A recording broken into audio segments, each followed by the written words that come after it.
Hello बच्चों, welcome to केमट्यूट, जिसे आप और हम मिलके बनाने वाले हैं केमिस्ट्री का एक अनोखा इंस्टीट्यूट।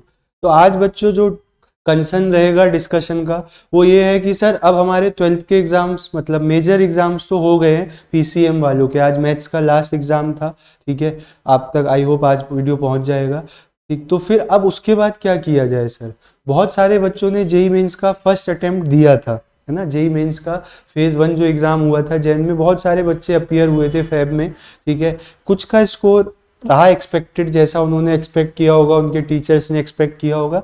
बाकी लोग, है ना, एक्सपेक्टेशंस पे खड़े नहीं उतरे, और बनता है यार, क्योंकि कई बार क्या होता है एफर्ट्स कम ज़्यादा रहे होते हैं, है ना। और एक दिन होता है वो अपना नहीं रहा तो सारे एफर्ट्स फिर खराब भी चले जाते हैं।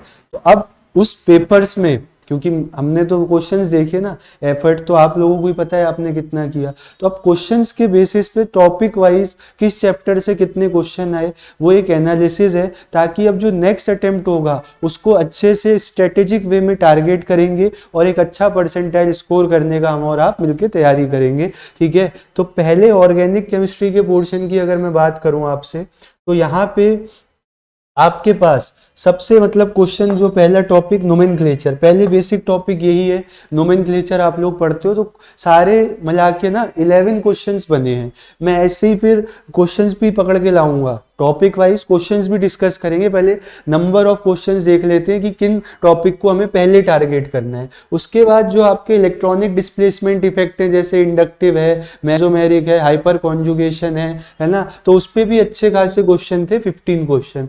देन आइसोमेरिज्म पे उतने क्वेश्चन नहीं थे, है ना, जितने होने चाहिए, मतलब कम थे। उसके बाद हाइड्रोकार्बन्स पे भी ज्यादा क्वेश्चंस नहीं थे। अगर मैं फंक्शनल ग्रुप से बात करूं तो हेलोजन डेरिवेटिव से अच्छे खासे क्वेश्चन थे, 16 क्वेश्चन यहाँ पे हेलोजन डेरिवेटिव से हमें क्या है देखने को मिले। उसके बाद कार्बोनिल कंपाउंड से भी अच्छे क्वेश्चन थे, अल्कोहल फिनॉल ईथर से भी थे। तो फंक्शनल ग्रुप की केमिस्ट्री यहाँ पे आपसे पूछी गई थी। देन कार्बोऑक्सिलिक एसिड अमाइंस, ठीक है, और बायोमोलिक्यूल्स। यार ये छोटू सा टॉपिक है और बहुत इंपॉर्टेंट बन जाता है। बायोमोलिक्यूल्स थ्योरेटिकल चैप्टर है, ग्लूकोज की रिएक्शंस है, बाकी सब थ्योरेटिकल है। तो ये ऐसा चैप्टर है जो पक्का आपको 4 से 8 नंबर दिलवा सकता है, तो इसको ना छोड़ के नहीं जाना है। 2-2, 3-3 क्वेश्चन भी आए हैं इस टॉपिक से। उसके बाद आपके पास क्या रहेगा, सॉरी ये एरोमेटिक कंपाउंड था। ये क्या था बेटा? Aromatic compound. एरोमेटिक कंपाउंड से क्या था? 17 क्वेश्चन। अब एरोमेटिक कंपाउंड में ना सारी चीजें काउंट हो जाती है, बेंजीन की रिएक्शन, फिनॉल की रिएक्शन, एनिसोल की रिएक्शन, एनिलीन की रिएक्शन, जितने भी आपके एरोमेटिक कंपाउंड है। और मैं बात ये बायोमोलिक्यूल की कर रहा था, हाँ, क्योंकि वही तो मैं कहूँ यार, बायोमोलिक्यूल से 2-3 क्वेश्चन कैसे, एक चैप्टर है तो एक क्वेश्चन पक्का है। तो अगर 4-5 पेज का एक चैप्टर पढ़ के, मतलब 4-5 पेज के शॉर्ट नोट्स बना के आपके अगर 4 नंबर पक्के हो रहे हैं तो ये 1 से 2 घंटे का काम है, और इसके हमने सेशंस लिए भी हैं क्लास में। देन प्रैक्टिकल ऑर्गेनिक केमिस्ट्री अलग से मेंशन था, तो उसके कम ही क्वेश्चन थे, है ना। प्योरिफिकेशन एंड सेपरेशन टेक्निक पे लगभग एक क्वेश्चन देखने को मिला था। तो इसके लिए आपको एनसीईआरटी के 2 से 3 पेज पढ़ने हैं, क्लास 11 पार्ट 2 का, जो आपका है ना थर्ड लास्ट चैप्टर है और सम बेसिक प्रिंसिपल इन टेक्निक्स में, वहीं पे आपको ये मिलेगा, ठीक। ऐसा कोई क्वेश्चन नहीं था जो आउट ऑफ सिलेबस हम कह सके, ठीक है। तो ये सारी आपकी ऑर्गेनिक की एनालिसिस थी, ठीक। उसके बाद अगर मैं आपसे बात करूं ऑब्जेक्टिव क्वेश्चंस तो ज्यादा थे, है ना, सब्जेक्टिव क्वेश्चंस ऑर्गेनिक में कम ही रहते हैं। देन 11th क्लास से जो पोर्शन था वो रिलेटिवली कम था, 12th से ऑर्गेनिक का सिलेबस ज्यादा था। ऐसा कोई क्वेश्चन नहीं था जहां पे कि मतलब चैप्टर के अंदर 2 यूज हो रहा हो। हालांकि कनेक्टिविटी थी, अब जीओसी और आपके इलेक्ट्रॉनिक इफेक्ट्स यूज हो रहे थे, ठीक है, बट ऐसा कोई नहीं था कि इन डेप्थ यूज हुआ हो 11th-12th के चैप्टर्स का। अधिकतर क्वेश्चन इजी थे, कुछ क्वेश्चन को मीडियम कहूंगा, और डिफिकल्ट तो बिल्कुल ना के बराबर थे। 100% लाने का इससे अच्छा मौका केमिस्ट्री में नहीं हो सकता था। बहुत मतलब अभी तक जितना भी टाइम हो गया है पढ़ाते हुए, उसमें सबसे इजी पेपर मुझे लगा था इस बार का। और इस बार पढ़ाया भी भाई मतलब पूरे तरीके से था, जड़ से लेके। जो चैप्टर नहीं भी थे, पता है सॉलिड स्टेट नहीं आएगा, मेटलर्जी नहीं आएगा, पढ़ाया था एडवांस के लिए कि ये सोच के कि यार मेंस तो हमारे बच्चे कर ही लेंगे, और किया भी, ठीक है। अब हम उस स्कोर स्कोर को और इम्प्रूव करेंगे। डायरेक्ट क्वेश्चंस थे सब, ठीक है। कुछ क्वेश्चंस थे जो एनईटी में थे, जैसे भाई कितने कंपाउंड्स फेलिंग टेस्ट देंगे, आइडोफॉर्म देंगे, तो वो न्यूमेरिकल टाइप में आ गए। उसके बाद आपके मल्टी टॉपिक क्वेश्चंस ठीक ठाक थे, मतलब A to Z reactions type जो होते हैं, ठीक है। तो यहाँ से हमें ये पता लगा। अब फिजिकल केमिस्ट्री से पहले अगर सर टॉपिक बता दो किन किन टॉपिक्स को टारगेट करना है, तो टारगेट करने के लिए आपके पास जो टॉपिक्स है बच्चों, आप IUPAC नोमेनक्लेचर देखो अच्छे से, है ना। उसके बाद आप एरोमेटिक कंपाउंड्स, कहीं ने अगर अलग से पढ़ा रखा है तो ठीक है, बाकी मैं भी कोशिश करूंगा ये अलग से टॉपिक पिक करूं।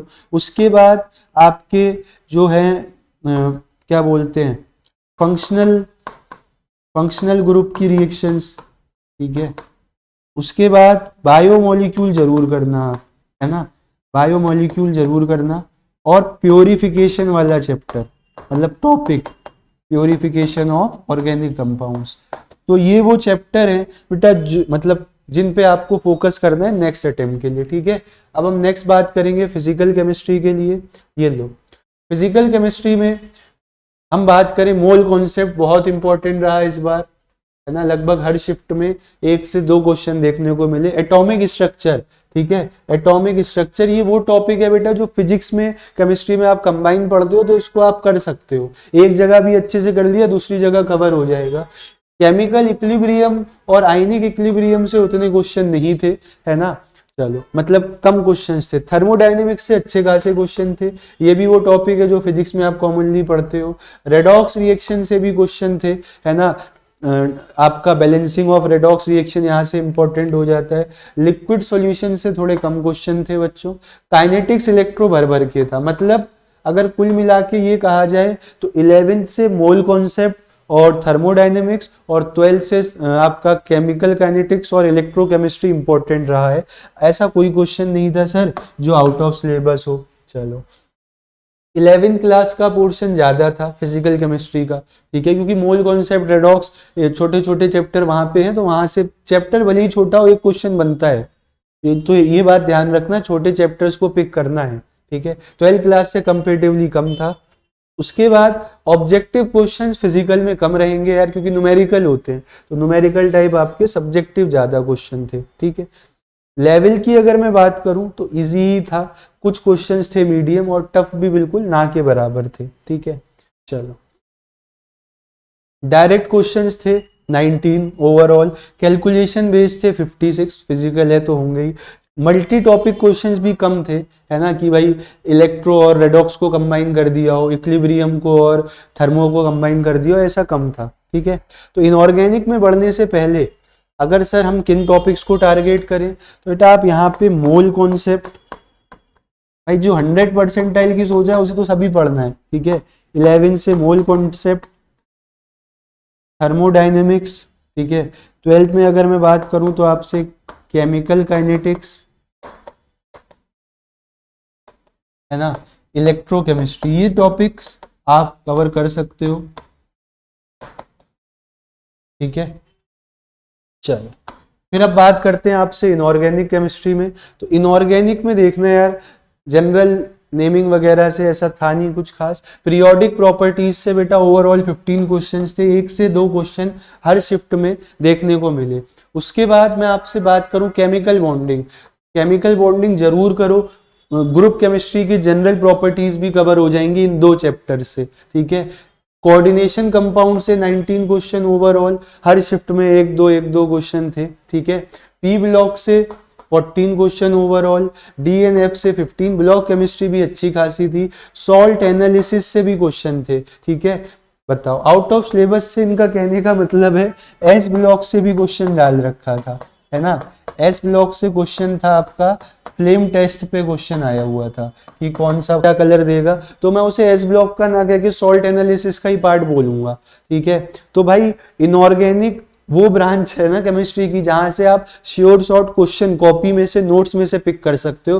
फिजिकल में वैल्यूज बदल जाएंगी, फॉर्मूला सेम रहेगा, ऑर्गेनिक में सबस्ट्रेट बदल जाएगा, रिएजेंट सेम रहेगा, लेकिन इनऑर्गेनिक में तो रिएक्टेंट रिएजेंट प्रोडक्ट सेम रहेगा, मॉलिक्यूल की ज्योमेट्री शेप हाइब्रिडाइजेशन सेम रहेगा, मैग्नेटिक प्रॉपर्टीज क्या रहेंगी, सेम रहेंगी, यहाँ कोई बदलाव नहीं होगा। तो ये वो पोर्शन है जिसको आप टारगेट कर सकते हो बिना किसी है ना हेजिटेशन के, और आपको लगभग 30% अगर मैं कहूं तो 8 से 9 क्वेश्चंस पक्का आप 30 में से यहां से अटेम्प्ट कर सकते हो। तो इनऑर्गेनिक को पहले ही टारगेट करेंगे यार, कुछ ऐसा है ना सेटिंग बिठाएंगे कि इनऑर्गेनिक के पहले ही डिस्कस कर लें आपके साथ। चलो 11th क्लास का पोर्शन कम था, 12th का ज्यादा, तो कोऑर्डिनेशन है, डीएनएफ है, पी ब्लॉक है, ठीक है। बाकी वीबीटी वगैरह पढ़ते तो हम 11th में ही है, बाकी अप्लाई कोऑर्डिनेशन में भी होती है, ठीक है। उसके बाद आपके डायरेक्ट क्वेश्चन ही थे, ठीक है, तो एनसीईआरटी अच्छे से पढ़ लेना। कैलकुलेशन बेस्ड क्वेश्चन कम थे, मल्टी टॉपिक क्वेश्चंस भी थे, बॉन्डिंग और कोऑर्डिनेशन को मिला के, ठीक है, पीरियोडिसिटी को मिला के। अगर मैं लेवल की बात करूं आपसे तो पेपर इजी ही था, पेपर पूरे ही इजी आए केमिस्ट्री के स्पेसिफिक, बाकी सब्जेक्ट की अपने को नॉलेज नहीं है ज़्यादा, ठीक है। कुछ क्वेश्चन मीडियम थे, है ना, और टफ तो मैं नहीं कहूँगा, ठीक। तो अब यहां से बात करी जाए पढ़ना क्या है सर, तो देखो सारा ही पढ़ो। इनऑर्गेनिक तो आप एनसीईआरटी से पढ़ डालो सर, ठीक है।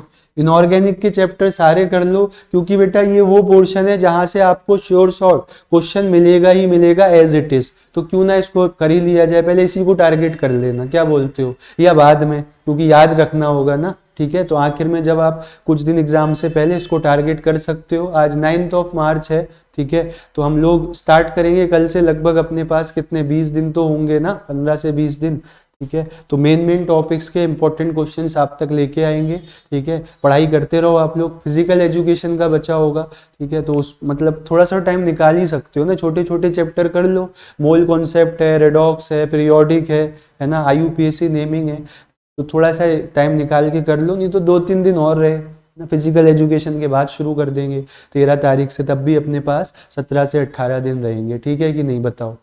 तो ये मैंने आपको साथ डिस्कस किए इंपॉर्टेंट टॉपिक्स, इंपॉर्टेंट का सारा ही एनालिसिस कर लिया। अब आपको देखना है कि जिसमें से ज़्यादा क्वेश्चन है वो ऑब्वियसली इंपॉर्टेंट है, और किस तरीके से आपको तैयारी करनी है। मैं 2024 जेईई मेंस फेज 1 के क्वेश्चंस को टॉपिक वाइज अरेंज करके आप तक लाऊंगा विद सॉल्यूशंस, ठीक है। तब तक आप लोग पढ़ाई करते रहो। Thank you very much.